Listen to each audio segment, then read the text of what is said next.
Ladla Music presents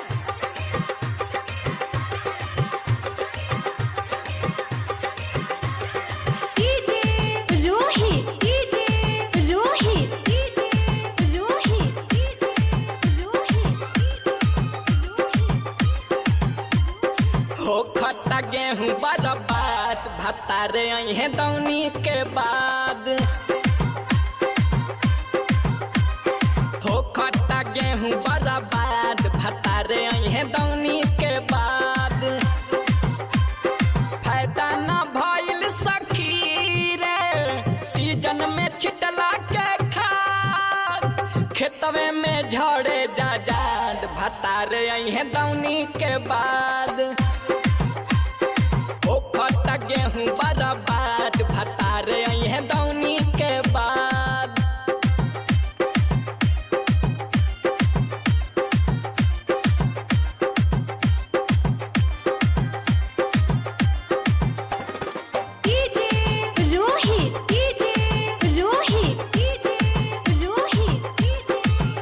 सखी पानी पटावा रोज जाना खटावा रहे पंखा से बिया सावला हो।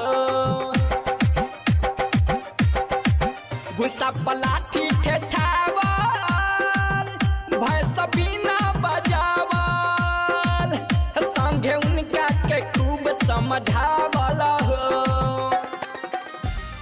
सुनता नहीं फरियाद भतारे अहे दौनी के बाद। गेहूं बर्बाद भतारे अहे दौनी के बाद।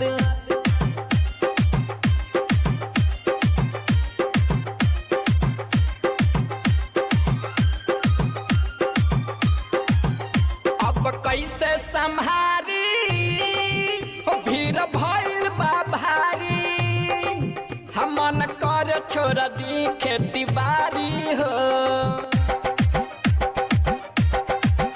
हमर बढ़ल बेमारी हजाई के करा दुआरी। जी करे भी फोनवे पगारी हो। घास बिना खाली बना भतारे अहे दौनी के बाद।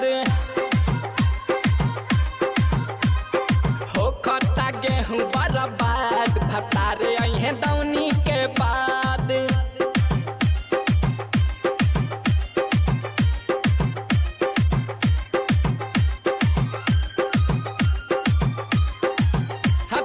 परदीप दीवाना सीधे कर देता माना। हमारा रजऊ सुबह सजी के अति पर कहियो मिली न खाना। लौकी एक दाना कब करी है सबूर लौंग लती पर। सोनू आदित्य बाइया भतारे अहे दौनी के बाद। हो खट्टा गेहूं बर्बाद भतारे अहे दौनी के बाद। फायदा न भइल सखी रे सीजन में छिटला के खाद। खेतवे में झड़े जाजाद भतारे अहे दौनी के बाद।